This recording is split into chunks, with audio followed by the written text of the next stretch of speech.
ಇಂದ್ರ ದೇವನ ಒಡ್ಡೋಲಗ. ದೇವಲೋಕದಲ್ಲಿ ಸ್ವಾತಂತ್ರ್ಯ ಅಮೃತ ಮಹೋತ್ಸವದ ಸಂಭ್ರಮ. ದೇವಾನುದೇವತೆಗಳು ಭಾರತದ ಸ್ವಾತಂತ್ರ್ಯಕ್ಕಾಗಿ ಹುತಾತ್ಮರಾದ ಹೋರಾಟಗಾರರನ್ನು ಸನ್ಮಾನಿಸುತ್ತಿದ್ದಾರೆ. देश से है प्यार तो हर पल ये कहना चाहिए, मैं रहूं या ना रहूं भारत ये रहना चाहिए। सिलसिला ये बाद मेरे यूं ही चलना चाहिए, मैं रहूं या ना रहूं भारत ये रहना चाहिए।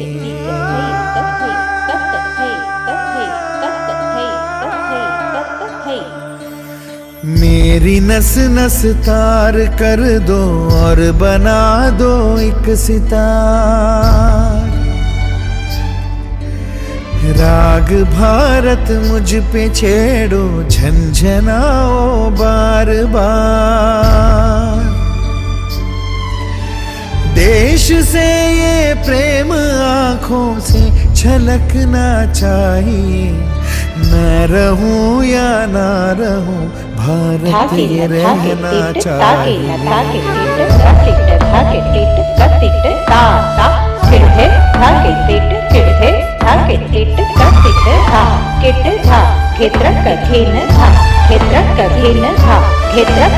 शत्रु से कह दो जरा सीमा में रहना सीख ले, ये मेरा भारत अमर है सत्य कहना सीख ले। की इस शक्ति को बढ़कर दिखाना चाहिए, मैं रहूं या ना रहूं भारत ये रहना चाहिए।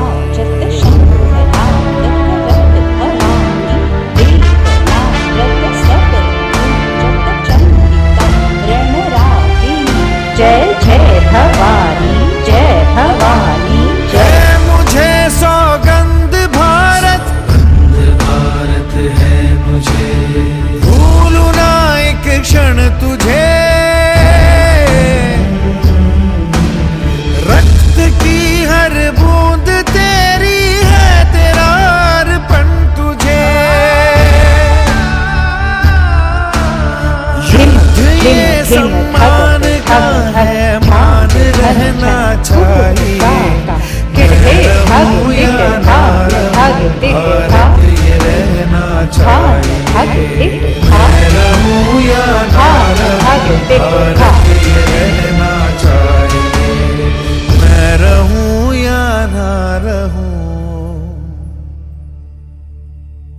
भारत ये रहना चाहिए। ನಾರದ ಮಹರ್ಷಿಗಳೇ, ಪ್ರಭು ಇಂದ್ರದೇವ, ಇಂದು ನಾನು ತುಂಬಾ ಸಂತುಷ್ಟನಾಗಿದ್ದೇನೆ. ಭಾರತಕ್ಕೆ ಸ್ವಾತಂತ್ರ್ಯ ದೊರಕಿ 75 ವರ್ಷಗಳು ಸಂದಿವೆ ಅಲ್ಲವೇ?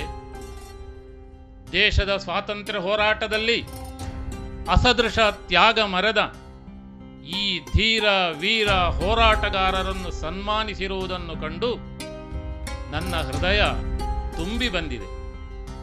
ನಾರದ ಮಹರ್ಷಿಗಳೇ, ನೀವು ತ್ರಿಲೋಕ ಸಂಚಾರಿಗಳು, ನೀವು ಎಲ್ಲ ವೃತ್ತಾಂತಗಳನ್ನೂ ಬಲ್ಲವರು. ಭಾರತದಲ್ಲಿ ಸ್ವಾತಂತ್ರ್ಯದ ಅಮೃತ ಮಹೋತ್ಸವದ ಆಚರಣೆ ಹೇಗೆ ನಡೆಯುತ್ತಿದೆ ಎನ್ನುವುದನ್ನು ಹೇಳಿ. ಭಾರತ ದೇಶದ ಜನರು ಇಂದು ಸ್ವಾತಂತ್ರ್ಯದ ಸಿಹಿಯನ್ನು ಸವಿಯುತ್ತಾ ಬದುಕಲು ಈ ಎಲ್ಲ ಮಹನೀಯರ ತ್ಯಾಗವೇ ಕಾರಣವಲ್ಲವೇ? ದೇಶದ ಯುವಜನರು ಇವರನ್ನು ಸ್ಮರಿಸುತ್ತಾ ಪೂಜಿಸುತ್ತಿರಬೇಕಲ್ಲವೇ? ಇಂದ್ರದೇವ, ನೀವು ಹೇಳಿದ್ದು ಅಕ್ಷರಶಃ ಸತ್ಯ. ಭಾರತ ದೇಶದ ಜನ ಇಂದು ಸ್ವಾತಂತ್ರ್ಯದ ತಿಳಿಗಾಳಿಯನ್ನು ಉಸಿರಾಡಲು ಕಾರಣ ಈ ಮಹಾನ್ ವ್ಯಕ್ತಿಗಳ ತ್ಯಾಗ ಬಲಿದಾನದ ಸರಣಿ ಎನ್ನುವುದು ನಿರ್ವಿವಾದ. ಆದರೆ ದುಃಖದ ವಿಚಾರವೇನೆಂದರೆ ಭಾರತದ ಯುವಜನರಲ್ಲಿ ಅನೇಕರಿಗೆ ಸ್ವಾತಂತ್ರ್ಯಕ್ಕಾಗಿ ಬೆವರು ನೆತ್ತರ ಕೋಡಿ ಹರಿಸಿದ ಈ ತ್ಯಾಗ ಜೀವಿಗಳ ಹೆಸರೇ ತಿಳಿದಿಲ್ಲ. ಈ ದೇಶಭಕ್ತರ ಹೋರಾಟದ ಪರಂಪರೆಯ ಅರಿವೇ ಇಲ್ಲ.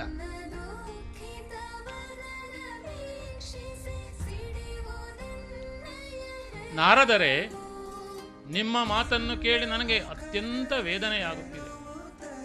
ಸಮಾಜಕ್ಕಾಗಿ ಸರ್ವಸ್ವವನ್ನೂ ಸಮರ್ಪಣೆ ಮಾಡಿ ಬದುಕಿದ ಈ ದೇಶಭಕ್ತರು ಸರ್ವತ್ರ ಉದಾಸೀನಕ್ಕೆ ಒಳಗಾಗಿರುವುದನ್ನು ಕಂಡು ಸಂಕಟವಾಗುತ್ತಿದೆ. ಇತಿಹಾಸದ ಅರಿವಿಲ್ಲದ ಜನರು ಭವಿಷ್ಯವನ್ನು ಹೇಗೆ ನಿರ್ಮಿಸಿಯಾರು?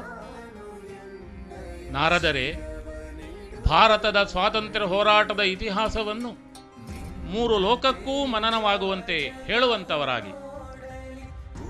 ಆಗಲಿ ಇಂದ್ರದೇವ.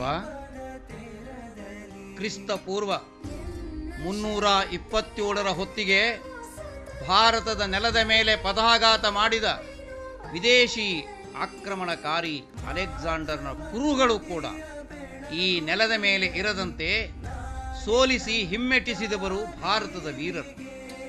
ನಂತರ ದಾಳಿ ಮಾಡಿದ ಕುಶಾನರು, ಶಕರು, ಹೂಣರು ಸೋತು ಈ ನೆಲದ ಸಂಸ್ಕೃತಿಯೊಂದಿಗೆ ಬೆರೆತು ಹೋದರು.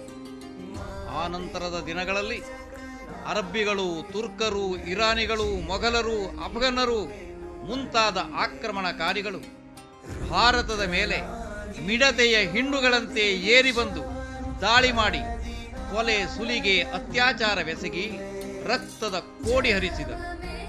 ಆದರೆ ಈ ನೆಲದಲ್ಲಿ ಹುಟ್ಟಿ ಬಂದ ವೀರ ಯೋಧರು ಆಕ್ರಮಣಕಾರಿಗಳ ವಿರುದ್ಧ ನಿರಂತರ ಹೋರಾಟವನ್ನು ಜಾರಿ ಇಟ್ಟರು. ಸುಮಾರು 800 ವರ್ಷಗಳ ಕಾಲ ನಿರಂತರ ಸಂಗ್ರಾಮದ ಫಲವಾಗಿ ಸಪ್ತ ಸಮುದ್ರಗಳಲ್ಲಿ ವಿಜಯ ಪತಾಕೆಯನ್ನು ಹಾರಿಸಿ ಬಂದಿದ್ದ ಇಸ್ಲಾಂ ನೌಕೆಯು ಭಾರತದ ಗಂಗೆಯಲ್ಲಿ ಮುಳುಗಿ ಸಮಾಧಿಯಾಯಿತು.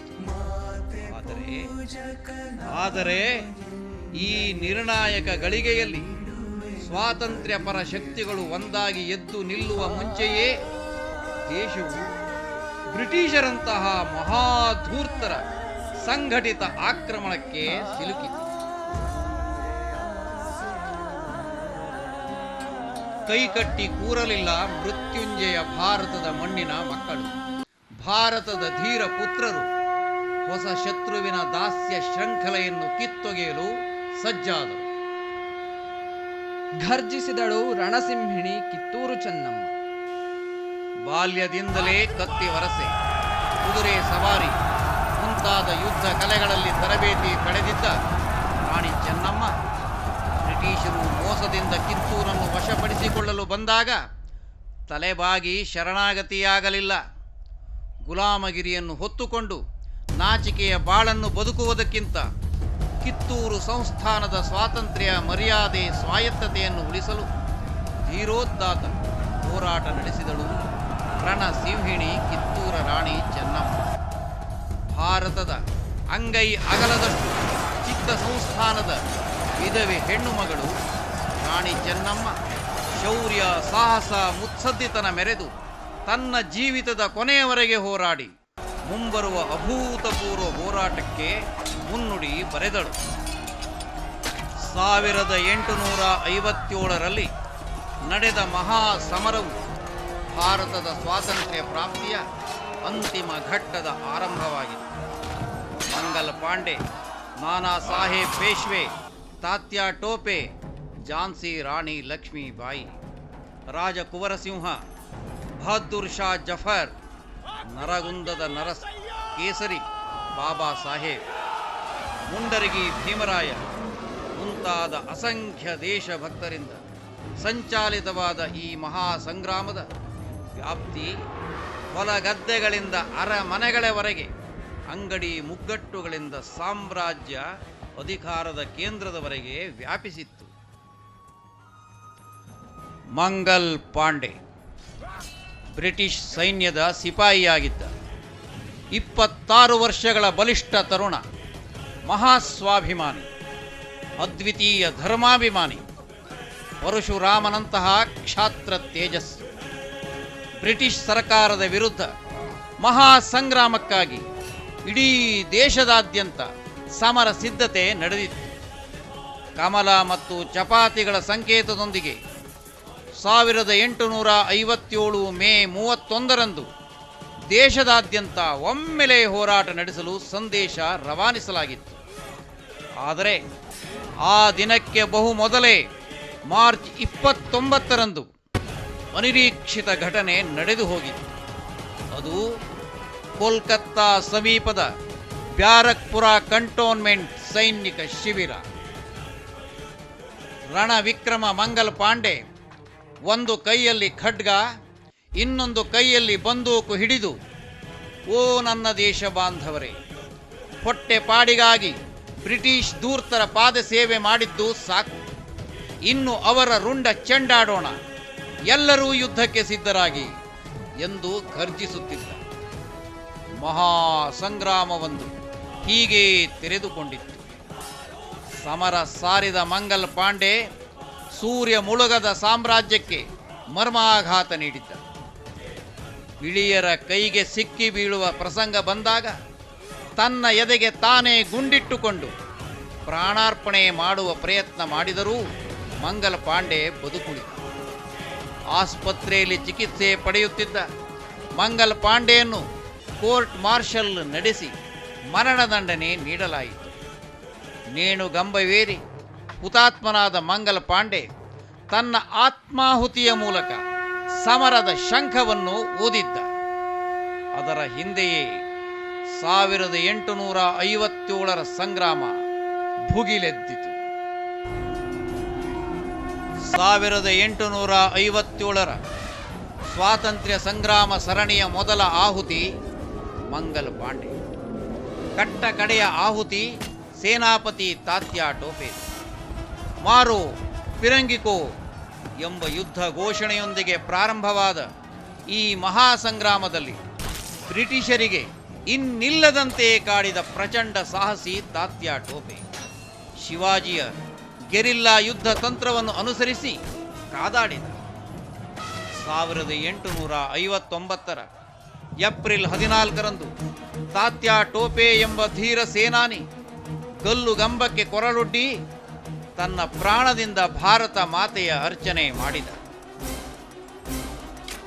ಮೇರಿ ಝಾನ್ಸಿ ನಹಿ ದೂಂಗಿ ಎಂದು ಅಬ್ಬರಿಸಿದ ರಾಣಿ ಝಾನ್ಸಿ ರಾಣಿ ಲಕ್ಷ್ಮೀಬಾಯಿ. ದತ್ತು ಪುತ್ರರಿಗೆ ಹಕ್ಕಿಲ್ಲ ಎನ್ನುವ ಮೋಸದ ಕಾನೂನನ್ನು ತಂದು ಝಾನ್ಸಿಯನ್ನು ವಶಪಡಿಸಿಕೊಳ್ಳಲು ಹೊಂಚು ಹಾಕಿದ ಬ್ರಿಟಿಷರಿಗೆ ಖಡ್ಗದಿಂದ ಪ್ರತ್ಯುತ್ತರ ನೀಡಿದಳು ಈ ವೀರ ರಾಣಿ. ರಾಣಿ ಯುದ್ಧ ವಸ್ತ್ರಗಳನ್ನು, ಕವಚ ಶಿರಸ್ತ್ರಾಣಗಳನ್ನು ಧರಿಸಿ ದುರ್ಗೆಯಂತೆ ವಿಜೃಂಭಿಸುತ್ತಾ 8 ದಿನಗಳ ಕಾಲ ಸತತವಾಗಿ ರಣಚಂಡಿಯಂತೆ ಹೋರಾಡಿದರು. ಲಕ್ಷ್ಮೀಬಾಯಿ ಕೊನೆಯಲ್ಲಿ ಬ್ರಿಟಿಷರ ಸೈನಿಕರ ಕಣ್ಣಿಗೆ ಮಣ್ಣೆರಚಿ ಗಂಡುಡುಗೆಯಲ್ಲಿ ದತ್ತು ಪುತ್ರನ ಸಹಿತ ಗ್ವಾಲಿಯರ್ ಕಡೆಗೆ ಪ್ರಯಾಣ ಬೆಳೆಸಿದಳು. ಹಿಂದಿನಿಂದ ಅಟ್ಟಿಸಿಕೊಂಡು ಬಂದ ಸಿಪಾಯಿ ಒಬ್ಬ ರಾಣಿಯ ಮೇಲೆ ಖಡ್ಗ ಬೀಸಿದ. ರಾಣಿಯ ತಲೆಯ ಬಲಭಾಗ ಛಿದ್ರವಾಯಿತು, ಬಲಗಣ್ಣು ಹೊರಕ್ಕೆ ಬಂತು. ಇನ್ನೊಂದು ಏಟು ಎದೆಗೆ ನಾಟಿತ್ತು. ರಕ್ತ ಸಿಕ್ತವಾಗಿ ಕೆಳಗೆ ಬಿದ್ದ ಲಕ್ಷ್ಮೀಬಾಯಿ ತನ್ನ ತಾಯ್ನಾಡಿಗೆ ರಕ್ತ ತರ್ಪಣ ನೀಡಿದಾಗ ಅವಳ ವಯಸ್ಸು ಕೇವಲ 22. ಬರಲಿರುವ ಮಹಾನ್ ಸ್ವಾತಂತ್ರ್ಯ ಹೋರಾಟಕ್ಕೆ ರಾಣಿ ಲಕ್ಷ್ಮೀಬಾಯಿ ಸ್ಫೂರ್ತಿಯ ಸೆಲೆಯಾದ.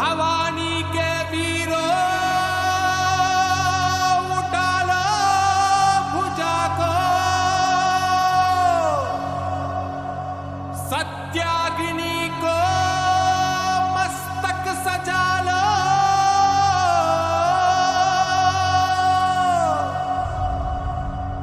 स्वाहा हो शत्रु प्रचंड मचा दो.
ಕ್ರಾಂತಿಯ ಬೆವರು, ನೆತ್ತರು, ಕಣ್ಣೀರು ವ್ಯರ್ಥವಾಗಲಿಲ್ಲ. ಕ್ರಾಂತಿ ತಣ್ಣಗಾಗಲಿಲ್ಲ. ಸುಡು ಕೆಂಡದ ಮೇಲೆ ತೆಳುವಾದ ಬೂದಿಯ ಮೇಲ್ಪದರದಂತೆ ಆವರಿಸಿತ್ತು. ಒಳಗೆ ಕುದಿಯುವ ಲಾವ ಇನ್ನೂ ಉಳಿದಿತ್ತು. ಒಂದು ದಶಕದೊಳಗೆ ಅದು ಜ್ವಾಲಾಮುಖಿಯಾಗಿ ಬಾಯಿ ತೆರೆದು ಬೆಂಕಿ ಉಗಳಲು ಆರಂಭಿಸಿತ್ತು. ಸಶಸ್ತ್ರ ಕ್ರಾಂತಿಯ ಈ ಹೊಸ ಯುಗದ ಪಾಂಚಜನ್ಯ ಮೊಳಗಿಸಿದವನು ಮಹಾರಾಷ್ಟ್ರದ ಕ್ರಾಂತಿ ಪುರುಷ ವಾಸುದೇವ್ ಬಲವಂತ ಫಡ್ಕೆ. ಈತ ಬ್ರಿಟಿಷರ ಮಿಲಿಟರಿಯಲ್ಲಿ ಗುಮಾಸ್ತನಾಗಿದ್ದ. ವೃದ್ಧ ತಾಯಿಯ ಮರಣದ ಸಂದರ್ಭದಲ್ಲಿಯೂ ರಜೆ ನೀಡದ ಸರ್ಕಾರದ ವಿರುದ್ಧ ತಿರುಗಿಬಿದ್ದ. ಕಾಡು ಮೇಡುಗಳಲ್ಲಿ ಅಲೆದಾಡಿ ಬ್ರಿಟಿಷರ ವಿರುದ್ಧ ರಾಮೋಶಿ ಜನಾಂಗದವರನ್ನು ಸಂಘಟಿಸಿ ಸಶಸ್ತ್ರ ಹೋರಾಟಕ್ಕಿಳಿದ. ಬ್ರಿಟಿಷರ ಸೆರೆಯಾಳಾದಾಗ ನಾಚಿಕೆಗೇಡಿನ ಗುಲಾಮತನಕ್ಕಿಂತ ಮೃತ್ಯು ಹೆಚ್ಚು ಗೌರವದಾಯಕ ಎಂದು ನುಡಿದ. ದದೀಚಿ ಮಹರ್ಷಿ ತನ್ನ ಶರೀರದ ಎಲುಬುಗಳನ್ನು ಲೋಕದ ಹಿತಕ್ಕಾಗಿ ನೀಡಿದಂತೆ ತನ್ನ ಪ್ರಾಣವನ್ನು ದೇಶದ ಸ್ವಾತಂತ್ರ್ಯಕ್ಕಾಗಿ ನೀಡುತ್ತೇನೆ ಎಂದು ನುಡಿದ ಈ ಕ್ರಾಂತಿ ಪುರುಷ ಏಡನ್ನನ ಸೆರೆಮನೆಯಲ್ಲಿಯೇ ಕೊನೆಯುಸಿರೆಳೆದ. ಹುತಾತ್ಮ ವಾಸುದೇವ್ ಬಲವಂತ ಫಡ್ಕೆಯ ಬಲಿದಾನದಿಂದ ಪ್ರೇರಣೆ ಪಡೆದು ಇನ್ನಷ್ಟು ಕ್ರಾಂತಿವೀರರು ಜನ್ಮ ತಳೆದರು. ಪುಣೆಯ ನಗರದಲ್ಲಿ ಪ್ಲೇಗ್ ಹರಡಿ ಜನಜೀವನ ನರಳುತ್ತಿದ್ದಾಗ ಗ್ರ್ಯಾಂಡ್ ಎನ್ನುವ ಬ್ರಿಟಿಷ್ ಅಧಿಕಾರಿ ಪ್ಲೇಗ್ ಸಂತ್ರಸ್ತರ ಮನೆಗಳನ್ನು ಸುಟ್ಟು ಅಮಾನುಷವಾಗಿ ಹಲ್ಲೆ ನಡೆಸಿ ಅತ್ಯಾಚಾರವೆಸಗುತ್ತಿದ್ದ. ಗ್ರ್ಯಾಂಡ್ ಪ್ಲೇಗ ತಗುಲಿದ ಇನ್ನೂ ಜೀವಂತ ಇರುವ ವ್ಯಕ್ತಿಗಳನ್ನು ಸಾಮೂಹಿಕ ದಹನ ಮಾಡುತ್ತಿದ್ದ. ಅವನ ಕ್ರೌರ್ಯಕ್ಕೆ ಮಿತಿ ಇರಲಿಲ್ಲ. ಬಾಲಗಂಗಾಧರ ತಿಲಕರು ತಮ್ಮ ಕೇಸರಿ ಪತ್ರಿಕೆಯಲ್ಲಿ ಬರೆದರು, ಈ ರ್ಯಾಂಡ್ ಅನ್ನೋ ಇಂಗ್ಲೆಂಡ್ ನಾಯಿಯನ್ನು ವಧೆ ಮಾಡುವ ಮಕ್ಕಳು ನಮ್ಮ ನಾಡಿನಲ್ಲಿ ಯಾರೂ ಹುಟ್ಟಿಲ್ಲವೇ ಎಂದು. ಮೂವರು ಯುವಕರು ಎದ್ದು ಬಂದರು. ದಾಮೋದರ್ ಚಾಪೇಕರ್, ಬಾಲಕೃಷ್ಣ ಚಾಪೇಕರ್, ವಾಸುದೇವ್ ಚಾಪೇಕರ್ ಎನ್ನುವ ಮೂವರು ತರುಣ ಸಹೋದರರು. ಚಾಪೇಕರ್ ಸಹೋದರರಲ್ಲಿ ಕ್ಷಾತ್ರ ತೇಜದ ಆವಾಹನೆ ಆಯಿತು. ನಿಗದಿತ ದಿನ ನಿಶ್ಚಿತ ಯೋಜನೆಯ ಪ್ರಕಾರ ರ್ಯಾಂಡ್ನನ್ನು ಮತ್ತು ಇನ್ನೊಬ್ಬ ದುಷ್ಟ ಬ್ರಿಟಿಷ್ ಅಧಿಕಾರಿಯನ್ನು ಗುಂಡಿಟ್ಟು ಕೊಂದು ಕ್ರಾಂತಿ ದೀವಿಕೆಯನ್ನು ಬೆಳಗಿದರು ಈ ಸಹೋದರರು.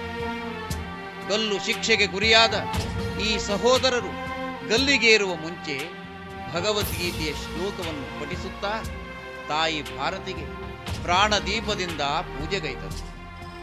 ಈ ದೇಹದಲ್ಲಿ ಆತ್ಮನಿಗೆ ಬಾಲ್ಯ, ಯೌವನ ಮತ್ತು ವೃದ್ಧಾಪ್ಯಗಳು ಉಂಟಾಗುವಂತೆ ಸಾವಿನ ಅನಂತರ ಇನ್ನೊಂದು ಶರೀರವು ಲಭ್ಯ.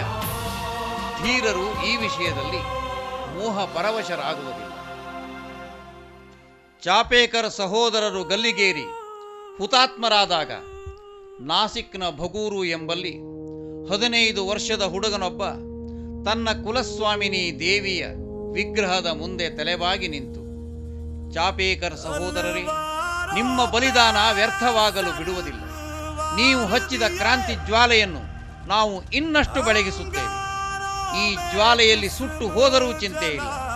ನೀವು ಪ್ರಾರಂಭಿಸಿದ ಆ ಮಹಾ ಕಾರ್ಯವನ್ನು ಮುಂದುವರಿಸುತ್ತೇವೆ ಎಂದು ಪ್ರತಿಜ್ಞೆ ಮಾಡುತ್ತಿದ್ದ. ಅವನೇ ಮುಂದೆ ಮಹಾಕ್ರಾಂತಿಕಾರಿಯಾಗಿ ಬೆಳಗಿದ ಸ್ವಾತಂತ್ರ್ಯ ವೀರ ಸಾವರ್ಕರ್. ವೀರ ಸಾವರ್ಕರ್ ಎಂದೇ ಖ್ಯಾತರಾದ ವಿನಾಯಕ ದಾಮೋದರ್ ಸಾವರ್ಕರ್ ಅವರ ಅಣ್ಣ ಗಣೇಶ ಸಾವರ್ಕರ್ ಮತ್ತು ತಮ್ಮ ನಾರಾಯಣ ಸಾವರ್ಕರ್ ಇವರುಗಳು ಸ್ವಾತಂತ್ರ್ಯ ಯಜ್ಞದಲ್ಲಿ ಸಮರ್ಪಣೆಗೊಂಡ ಸಮಿತಿಗಳೇ. ಸಾವರ್ಕರ್ ಅವರ ಜೀವನ ಭಾರತದ ಸ್ವಾತಂತ್ರ್ಯ ಸಂಗ್ರಾಮದ ರೋಮಾಂಚಕಾರಿ ಅಧ್ಯಾಯ.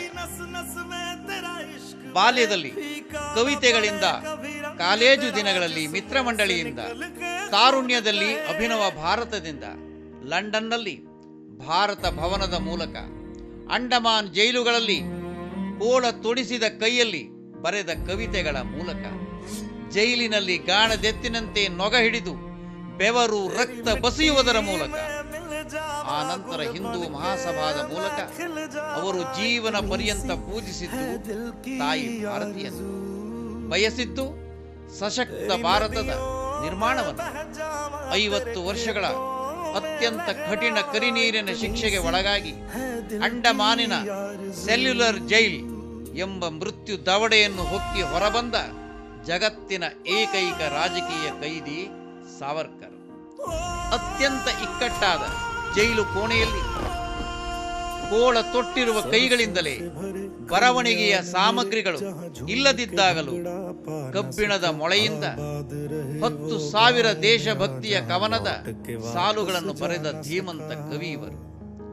ಸಾವರ್ಕರ್ ಎನ್ನುವ ಹೆಸರು ಕೇಳಿದಾಗಲೆಲ್ಲ ಮೈ ನವಿರೇಳುತ್ತದೆ. ಇವರು ಮಾಡದೇ ಇರುವ ತ್ಯಾಗ ಅದು ಯಾವುದು?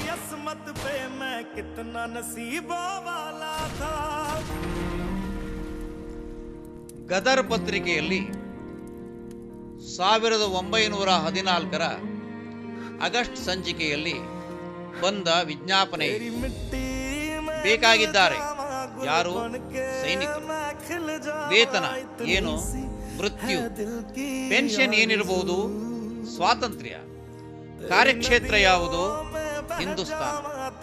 ಪುರಸ್ಕಾರ ಏನು ಗೊತ್ತೇ? ಬಲಿದಾನ. ತಾಯಿ ಭಾರತಿಯನ್ನು ಬಂಧ ಮುಕ್ತಗೊಳಿಸಲು ಪಣ ತೊಟ್ಟ ಎಲ್ಲ ಹೋರಾಟಗಾರರಿಗೂ ಸಿಗುತ್ತಿದ್ದ ಬಳುವಳಿ ಇದು. ಹಿಂಸೆ, ಅವಮಾನ, ಹೊಡೆತ, ಜೈಲು, ಉಪವಾಸ, ಪ್ರಾಣ ತ್ಯಾಗ. ಭಾರತಕ್ಕೆ ಅವಮಾನ ಮಾಡುತ್ತಿದ್ದ ಕರ್ಜನ್ ವೈಲಿಯನ್ನು ತುಂಬಿದ ಸಭೆಯಲ್ಲಿ ಗುಂಡಿಟ್ಟು ಕೊಂದ ಮದನ್ ಲಾಲ್ ಧೀಂಗ್ರಾ ಗಲ್ಲಿಗೆ ಏರಬೇಕಾದರೆ ಕೊಟ್ಟ ಹೇಳಿಕೆ ಏನು ಗೊತ್ತೇ? ನನ್ನಂತಹ ದಡ್ಡನಾದ ಮಗನು ತಾಯಿಗೆ ರಕ್ತವಲ್ಲದೆ ಇನ್ನೇನು ಕೊಟ್ಟಾನು? ಅವನ ಬಾಯಲ್ಲಿ ಬಂದ ಕೊನೆಯ ಶಬ್ದ ವಂದೇ ಮಾತರಂ. ಬಾಲಕನಾಗಿದ್ದಾಗಲೇ ಬ್ರಿಟಿಷ್ ಸಾಮ್ರಾಜ್ಯಶಾಹಿಯ ವಿರುದ್ಧ ಬಂಡೆದ್ದ ಚಂದ್ರಶೇಖರ್ ಆಜಾದ್ ನ್ಯಾಯಾಲಯ ನೀಡಿದ 12 ಚಡಿಯೇಟುಗಳ ಶಿಕ್ಷೆಯನ್ನು ವಂದೇ ಮಾತರಂ ರಣ ಮಂತ್ರವನ್ನು ಮೊಳಗಿಸುತ್ತಾ ಸ್ವಾಗತಿಸಿದ. ಮೈ ಆಜಾದ್ ಹೂಂ, ನಾನು ಸ್ವತಂತ್ರನಾಗಿಯೇ ಇರುತ್ತೇನೆ ಎಂದು ಪ್ರತಿಜ್ಞೆ ತೊಟ್ಟ ಚಂದ್ರಶೇಖರ್ ಆಜಾದ್ ಕ್ರಾಂತಿಯ ಮೂಲಕ ಬ್ರಿಟಿಷ್ ಆಳರಸರಿಗೆ ಸಿಂಹ ಸ್ವಪ್ನನಾಗಿ ಕಾಡಿದ. ಮುಂದೆ ಬ್ರಿಟಿಷರ ಕೈಯಲ್ಲಿ ಸಿಕ್ಕಿ ಬೀಳುವ ಪ್ರಸಂಗ ಬಂದಾಗ ತನ್ನ ಬಾಲ್ಯದ ಪ್ರತಿಜ್ಞೆಯನ್ನು ನೆನಪಿಸಿಕೊಂಡ ಈ ಅಜೇಯ ಸೇನಾನಿ ತನ್ನ ತಲೆಗೆ ತಾನೇ ಗುಂಡಿಟ್ಟುಕೊಂಡು ತನ್ನ ರಕ್ತದಿಂದಲೇ ಭಾರತ ಮಾತೆಯ ಪಾದವನ್ನು ತೊಳೆದ. ಅವನ ಬಾಯಲ್ಲಿ ಬಂದ ಕೊನೆಯ ಶಬ್ದ ವಂದೇ ಮಾತರಂ. ಭಗತ್ ಸಿಂಗ್, ರಾಜಗುರು, ಸುಖದೇವ್ ಈ ಮೂವರು ಆಳರಸರ ವಿರುದ್ಧ ಸಶಸ್ತ್ರ ಕ್ರಾಂತಿಯ ಜ್ವಾಲೆ ಎಬ್ಬಿಸಿ ತಾರುಣ್ಯದ ಹೊಸ್ತಿಲಲ್ಲಿ ಇರುವಾಗಲೇ ಗಲ್ಲಿಗೇರಿದವರು. ತಮ್ಮ ಬಲಿದಾನದ ಮೂಲಕ ರಾಷ್ಟ್ರದಲ್ಲಿ ಸ್ವಾತಂತ್ರ್ಯದ ಬಗ್ಗೆ ಜಾಗೃತಿಯನ್ನು ಮೂಡಿಸಬೇಕೆಂದು ಸಂಕಲ್ಪ ತೊಟ್ಟು ಈ ಮೂವರು ಮಂದಹಾಸ ಬೀರುತ್ತಾ ಒಬ್ಬರನ್ನೊಬ್ಬರು ಆಲಂಗಿಸಿಕೊಂಡು ನೇಣುಗಂಬದ ಕುಣಿಕೆಯನ್ನು ಚುಂಬಿಸಿ ಗಲ್ಲಿಗೇರಿದಾಗ ಅವರ ಬಾಯಲ್ಲಿ ಹೊರಟ ಕೊನೆಯ ಉಸಿರು ಒಂದೇ ಮಾತರಂ. ನೀವು ನನಗೆ ರಕ್ತವನ್ನು ಕೊಡಿ, ನಾನು ನಿಮಗೆ ಸ್ವಾತಂತ್ರ್ಯವನ್ನು ಕೊಡುತ್ತಾನೆ ಎನ್ನುತ್ತಾಳೆ ಸ್ವಾತಂತ್ರ್ಯ ಲಕ್ಷ್ಮಿ ಎಂದು ಘರ್ಜಿಸುತ್ತಾ ಯುವಕರೆದೆಯನ್ನು ತಟ್ಟುತ್ತಾ ಐಎನ್ಎ ಎನ್ನುವ ಸೈನ್ಯವೊಂದನ್ನು ಹೊರ ರಾಷ್ಟ್ರದಲ್ಲಿ ಕಟ್ಟುವ ಮಹಾ ಸಾಹಸವನ್ನು ಮಾಡಿ ಯುದ್ಧದ ಮೂಲಕ ಭಾರತಕ್ಕೆ ಸ್ವಾತಂತ್ರ್ಯ ಕೊಡಿಸುವ ನಿರ್ಣಾಯಕ ಹೋರಾಟ ನಡೆಸಿದ ಬಂಗಾಳದ ಹುಲಿ ನೇತಾಜಿ ಸುಭಾಷ್ ಚಂದ್ರ ಬೋಸ್ರದು. ಈ ಸಂಘರ್ಷ ಯುಗದ ಅತ್ಯಂತ ಮಹತ್ವದ ಪಾತ್ರ. तू अपनी गोद में अब चैन से मुझको सुला दे माँ।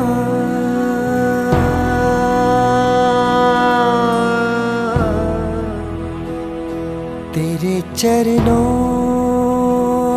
में सब कुछ हम लुटाने से नहीं डरते।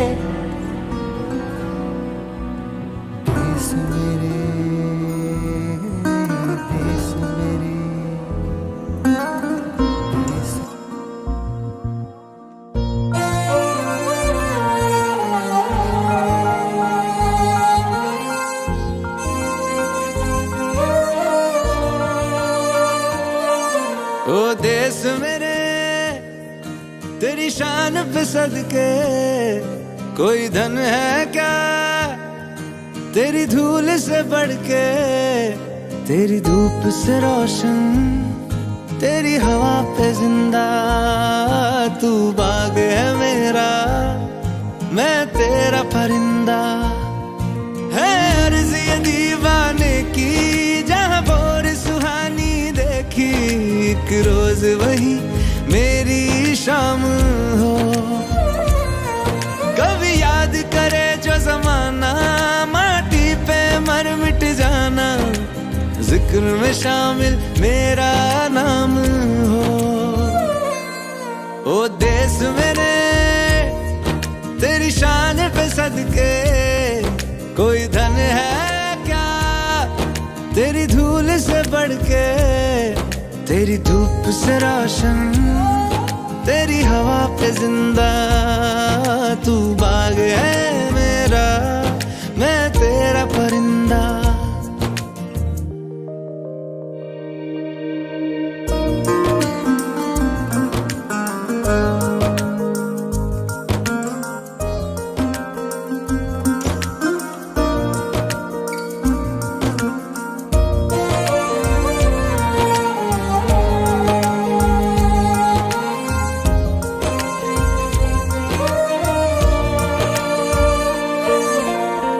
चल तेरा रहे माँ रंग बिरंगा ऊंचा आसमां से तेरा तिरंगा। जीने की इजाजत दे दे या हुक्म शहादत दे दे मंजूर हमें जो भी तू चुने। रेशम का हो मधुशाला या कफन सिपाही वाला ओढ़ेंगे हम जो भी तू बुने। ओ देश मेरे तेरी शान पे सदके कोई धन है क्या तेरी धूल से बढ़ के। तेरी धूप से रोशन तेरी हवा पे जिंदा तू बाग है मेरा मैं तेरा परिंदा।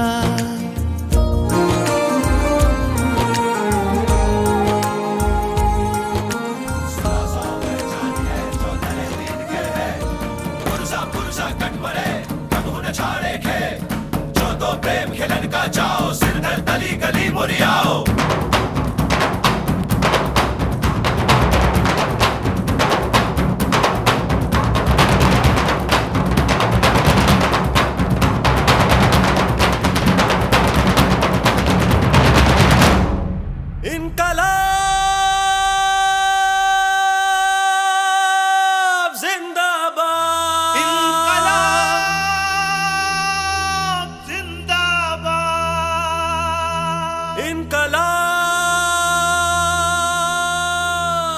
जिंदाबाद।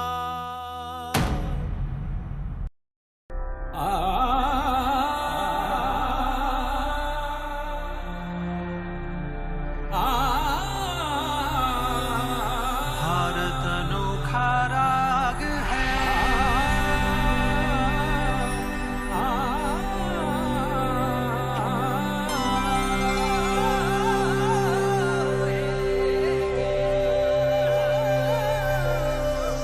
ಜನರಲ್ಲಿ ಆಧ್ಯಾತ್ಮಿಕ ವೈಚಾರಿಕ ಪ್ರಜ್ಞೆ ಜಾಗೃತಗೊಳಿಸಿದ ಸಿಡಿಲ ಸಂತ ವಿವೇಕಾನಂದ, ಪೂರ್ಣ ಸ್ವರಾಜ್ಯದ ಕಲ್ಪನೆ ನೀಡಿದ ಮಹರ್ಷಿ ಅರವಿಂದ, ಕ್ರಾಂತಿಯ ಕಿಡಿ ಹಬ್ಬಿಸಿದ ಸ್ವಾಮಿ ದಯಾನಂದ ಸರಸ್ವತಿ, ರಾಷ್ಟ್ರ ಮಂತ್ರ ದೃಷ್ಟಾರ ಬಂಕಿಮಚಂದ್ರ ಚಟರ್ಜಿ, ಗುರುದೇವ ರವೀಂದ್ರನಾಥ ಟ್ಯಾಗೋರ್, ಸಮಾನತೆಯ ಹರಿಕಾರ ಡಾಕ್ಟರ್ BR ಅಂಬೇಡ್ಕರ್, ಇವರೆಲ್ಲರದು ಸ್ವಾತಂತ್ರ್ಯ ಪರ್ವದ ಅತ್ಯಂತ ಮಹತ್ವದ ಪಾತ್ರಗಳು. ಭಾರತದ ಸ್ವಾತಂತ್ರ್ಯ ಹೋರಾಟದ ಮನ್ವಂತರದ ಕಾಲದಲ್ಲಿ ಲಾಲ್ ಬಾಲ್ ಪಾಲ್ ಎಂಬ ಪದಗಳು ಯುವ ಜನತೆಯಲ್ಲಿ ರೋಮಾಂಚನ ಉಂಟು ಮಾಡುತ್ತದೆ. ನನಗೆ ಬಿದ್ದ ಒಂದೊಂದು ಏಟು ಕೂಡ ಬ್ರಿಟಿಷ್ ಸರಕಾರದ ಶವ ಪೆಟ್ಟಿಗೆಗೆ ಹೊಡೆದ ಅಂತಿಮ ಮೊಳೆಗಳು ಎಂದು ಗುಡುಗಿದ ಲಾಲಾ ಲಜಪತ್ ರಾಯ್, ಸ್ವರಾಜ್ಯ ನನ್ನ ಜನ್ಮಸಿದ್ಧ ಹಕ್ಕು ಎಂದು ಘರ್ಜಿಸಿದ ಬಾಲಗಂಗಾಧರ್ ತಿಲಕ್, ತರ್ಕಬದ್ಧ ವಿಚಾರಗಳಿಂದ ಜನರನ್ನು ಬಡಿದೆಬ್ಬಿಸಿದ ಬಿಪಿನ್ ಚಂದ್ರಪಾಲ್ ಅವರೇ ಈ ತ್ರಿಮೂರ್ತಿಗಳು. ಉಪ್ಪು, ಚರಕ, ನೂಲು, ತುಂಡು ಧೋತಿ ಮುಂತಾದ ಸಾಮಾನ್ಯ ವಿಷಯಗಳನ್ನು ಹೋರಾಟದ ಮಹಾ ಅಸ್ತ್ರವಾಗಿ ಪರಿವರ್ತಿಸಿ ಜನಸಾಮಾನ್ಯರನ್ನು ಸ್ವಾತಂತ್ರ್ಯದ ಹೋರಾಟದಲ್ಲಿ ತೊಡಗಿಸಿದ ಗಾಂಧೀಜಿ ಮತ್ತು ಹರಿದು ಹಂಚಿ ಹೋಗಿದ್ದ ಭಾರತದ ಹಲವಾರು ಪ್ರಾಂತಗಳನ್ನು ಒಗ್ಗೂಡಿಸಿ ಏಕೀಕರಣಗೊಳಿಸಿ ಏಕೀಕೃತ ಸ್ವಾತಂತ್ರ್ಯ ಭಾರತ ಕಟ್ಟಿದ ಉಕ್ಕಿನ ಮನುಷ್ಯ ಸರ್ದಾರ್ ವಲ್ಲಭಾಯ್ ಪಟೇಲ್ ಇವರು ಪ್ರಾತಸ್ಮರಣೀಯ. ಜನರಲ್ಲಿ ರಾಷ್ಟ್ರಭಕ್ತಿಯನ್ನು ಜಾಗೃತಗೊಳಿಸಿ ದೇಶದ ಉಪಕರಣಗಳನ್ನಾಗಿ ಮಾಡುವ ರಾಷ್ಟ್ರಭಕ್ತರ ಸಂಘಟನೆಯನ್ನು ಹುಟ್ಟುಹಾಕಿದ ಕ್ರಾಂತಿಕಾರಿ ಯುಗ ಪುರುಷ ಡಾಕ್ಟರ್ ಕೇಶವ್ ಬಲಿರಾಮ್ ಹೆಡ್ಗೇವಾರ್ ಅವರು ನಿತ್ಯವಂತರು. ಶತಶತಮಾನದ ಗುಲಾಮಗಿರಿಯಲ್ಲಿ ಹೀನ ದೀನ ಜರ್ಜರಿತವಾಗಿತ್ತು ಭಾರತ ದೇಶ. ರಾಷ್ಟ್ರಕ್ಕಾಗಿ ಜೀವನವನ್ನು ಸಮರ್ಪಿಸಿ ಬಾಳಿದ ನೂರಾರು ಜನರ ಅವಿರತ ಪರಿಶ್ರಮದಿಂದ ಕೊನೆಗೂ ಬಹುಕಾಲದಿಂದ ಉಸಿರುಗಟ್ಟಿದ್ದ ರಾಷ್ಟ್ರದ ಆತ್ಮವು ಪುಟಿದೇಳುವ ಗಳಿಗೆ ಸನ್ನಿಹಿತವಾಯಿತು. 1947 ಆಗಸ್ಟ್ 14ರ ಮಧ್ಯರಾತ್ರಿ ಭಾರತ ಸ್ವತಂತ್ರವಾಯಿತು. ಒಂದಲ್ಲ ಎರಡಲ್ಲ, ಅದೆಷ್ಟು ಜನರು ಈ ಸಮಾಜವನ್ನು ಸುಂದರಗೊಳಿಸಲು ಬದುಕಿ ಬಾಳಿದರು. ಈ ದೇಶದ ಸ್ವಾತಂತ್ರ್ಯಕ್ಕಾಗಿ ಅದೆಷ್ಟು ಜನ ಆತ್ಮಾರ್ಪಣೆಗೈದರು. ಗೊತ್ತಿರುವವರು 100, ಗೊತ್ತಿಲ್ಲದವರು ಸಾವಿರಾರು. 1857ರ ಪ್ರಥಮ ಸ್ವಾತಂತ್ರ್ಯ ಸಂಗ್ರಾಮಕ್ಕೆ ಮೊದಲೇ ಬ್ರಿಟಿಷರಿಗೆ ಎದುರಾಗಿ ನಿಂತು ಕಾದಾಡಿದ ಕಿತ್ತೂರಿನ ಸಂಗೊಳ್ಳಿ ರಾಯಣ್ಣ, ಕೇರಳದ ವೇಲುತಂಬಿ ದಳವ, ವೀರಪಾಂಡ್ಯ ಕಟ್ಟಿ ಬೊಮ್ಮನ್, ವೀರಾಗ್ರಣಿ ಊಮೈ ದೊರೆ ಇವರೆಲ್ಲರನ್ನೂ ಸ್ಮರಿಸಲೇಬೇಕು. ಸದ್ಗುರು ರಾಮ್ ಸಿಂಗ್ ಕೋಕಾ, ವನವಾಸಿಗಳಿಗೆ ಸ್ವಾಭಿಮಾನ ಕಲಿಸಿದ ಬಿರ್ಸಾ ಮುಂಡಾ, ರಾಮೋಶಿ ಜನಾಂಗದ ಅಮೂಲ್ಯ ರತ್ನ ದೌಲತ್ ರಾವ್ ನಾಯಕ್, ವಜ್ರ ನಿರ್ಧಾರದ ಹುತಾತ್ಮ ಸತ್ಯೇಂದ್ರನಾಥ್ ಬೋಸ್, ಮೀಸೆ ಮೂಡುವ ಹೊತ್ತಿಗಾಗಲೇ ಹುತಾತ್ಮನಾಗಿದ್ದ ಖುದಿರಾಮ್ ಬೋಸ್, ಹುತಾತ್ಮ ಪ್ರಫುಲ್ಲ ಚಾಕಿ, ವಿಕಲಾಂಗ ವೀರ ಹುತಾತ್ಮ ಚಾರುಚಂದ್ರ ಬಸು ಇವರೆಲ್ಲರೂ ಸ್ವಾತಂತ್ರ್ಯ ದೇವಿಯ ಯಜ್ಞಕ್ಕೆ ಅರ್ಪಿತಗೊಂಡ ಸಮಿಧೆಗಳೇ. ಕ್ರಾಂತಿಕಾರಿಗಳಿಗೆ ಬೆನ್ನೆಲುಬಾದ ಸುಬೋಧ್ ಚಂದ್ರ, ಏಕನಿಷ್ಠ ಭಾರತ ಭಕ್ತ ರಾಸ್ ಬಿಹಾರಿ ಬೋಸ್, ಶ್ಯಾಮಜಿ ಕೃಷ್ಣವರ್ಮ, ಮೇಡಂ ಕಾಮ, ಋಷಿಜಿ ಎಂದು ಕರೆಸಿಕೊಂಡ ಕ್ರಾಂತಿಕಾರಿ VVS ಅಯ್ಯರ್, ನೀಲಕಂಠ ಬ್ರಹ್ಮಚಾರಿ, ಗದರ್ ಕ್ರಾಂತಿಯ ಜನಕ ಲಾಲಾಹರ್ ದಯಾಳ್, ಗಂಡುಗಲಿ ಪಂಡಿತ್ ರಾಮ್ ಪ್ರಸಾದ್ ಬಿಸ್ಮಿಲ್ಲಾ, ಪುರುಷ ಸಿಂಹ ಅಶ್ಫಕುಲ್ಲಾ ಖಾನ್, ಬಾಘಾ ಜತಿನ್ ಎನ್ನುವ ಕ್ರಾಂತಿ ಸಿಂಹ, ಜಲಿಯನ್ ವಾಲಾಬಾಗ್ ಸೇಡು ತೀರಿಸಿದ ಉಧಮ್ ಸಿಂಗ್ ಇವರೆಲ್ಲರೂ ಸ್ವಾತಂತ್ರ್ಯದ ಸಂಗ್ರಾಮದ ನೊಗಕ್ಕೆ ಭುಜ ಕೊಟ್ಟು ಎಳೆದ ನಿತ್ಯ ಸ್ಮರಣೀಯರು. ನಾರದ, ಇಲ್ಲಿಯವರೆಗೆ ನೀನು ತಿಳಿ ಹೇಳಿದ ಭಾರತದ ಎಲ್ಲ ಸ್ವಾತಂತ್ರ್ಯ ಹೋರಾಟದ ಚರಿತ್ರೆ ಭಾರತೀಯರ ಮನಮುಟ್ಟಲಿ. ಸ್ವಾತಂತ್ರ್ಯ ವೀರರ ಜೀವನಾದರ್ಶ ಎಲ್ಲ ಭಾರತೀಯರಿಗೂ ಪ್ರೇರಣೆಯಾಗಲಿ. ಇಂದು ನಾವು ಸ್ವತಂತ್ರ ಭಾರತದಲ್ಲಿ 75 ವರ್ಷಗಳಷ್ಟು ಯಾನವನ್ನು ಕ್ರಮಿಸಿದ್ದೇವೆ. ಜಗತ್ತಿನ ಅತ್ಯಂತ ಪ್ರಾಚೀನ ರಾಷ್ಟ್ರವಾದ ಭಾರತ ಇಂದು ಅತ್ಯಂತ ನೂತನ ರಾಷ್ಟ್ರಗಳನ್ನು ಹಿಮ್ಮೆಟ್ಟಿಸುವ ರೀತಿಯಲ್ಲಿ ಚೈತನ್ಯಪೂರ್ಣವಾಗಿ ನಿಂತಿದೆ. ವೈಜ್ಞಾನಿಕ, ಆರ್ಥಿಕ, ಸಾಮಾಜಿಕ, ಆಧ್ಯಾತ್ಮಿಕ ಎಲ್ಲ ಕ್ಷೇತ್ರಗಳಲ್ಲಿಯೂ ಭಾರತ ಮೊದಲ ಸಾಲಿನಲ್ಲಿ ನಿಂತು ಜಗದ್ಗುರುವಾಗುವತ್ತ ಹೆಜ್ಜೆ ಇಡುತ್ತದೆ. ಸ್ವಾತಂತ್ರ್ಯದ ಅಮೃತ ಮಹೋತ್ಸವದ ಈ ಸಂದರ್ಭದಲ್ಲಿ ಆ ಕ್ಷಣಗಳನ್ನು ಬೇಗನೆ ಸಾಕಾರಗೊಳಿಸುವ ಸಂಕಲ್ಪವನ್ನು ಮಾಡೋಣ. ನಮ್ಮ ಪರಿಶುದ್ಧ ಜೀವನ ಪುಷ್ಪಗಳ ಪ್ರಥಮ ಸಮರ್ಪಣೆ ತಾಯಿ ಭಾರತಿಗಾಗಿ. ನಾವು ಅವಳ ಮಡಿಲಲ್ಲಿ ಜನಿಸಿದ್ದೇವೆ, ಅವಳ ಕುಡಿಯಲ್ಲಿ ಅರಳಿದ್ದೇವೆ. ಅವಳಿಗೋಸ್ಕರ ದುಡಿಯೋಣ, ಅವಳಿಗಾಗಿ ಬದುಕೋಣ. ಬಲು ಬೇಗನೆ ತಾಯಿ ಭಾರತಿ ವಿಶ್ವವಂದ್ಯೆಯಾಗುತ್ತಾಳೆ. ಭಾರತದ ಇತಿಹಾಸ ಎಂದಿಗೂ ಸೋಲಿನ ಇತಿಹಾಸವಲ್ಲ, ಅದು ಸಂಘರ್ಷದ ಇತಿಹಾಸ. ಅಂತಿಮವಾಗಿ ಸೋಲನ್ನು ಮೆಟ್ಟಿ ನಿಂತು ವಿಜಯಶಾಲಿಯಾದ ಮೃತ್ಯುಂಜಯ ಇತಿಹಾಸ. ವಂದೇ ಮಾತರಂ. ಸ್ವಾತಂತ್ರ್ಯ ಹೋರಾಟಕ್ಕೆ ರಾಷ್ಟ್ರವ್ಯಾಪಿ ವಂದನೆ ವಂದನೆ, ರಾಷ್ಟ್ರವ್ಯಾಪಿ ವಂದನೆ. ಪರತಂತ್ರಕ್ಕೆ ಸವಾಲೆಸಗಿ ಸ್ವಾತಂತ್ರ್ಯದ ಕಿಚ್ಚು ಹಚ್ಚಿ ಧರೆಗೊರಗಿಗ ಧೀರರಿಗೆ ಕೋಟಿ ಕೋಟಿ ವಂದನೆ.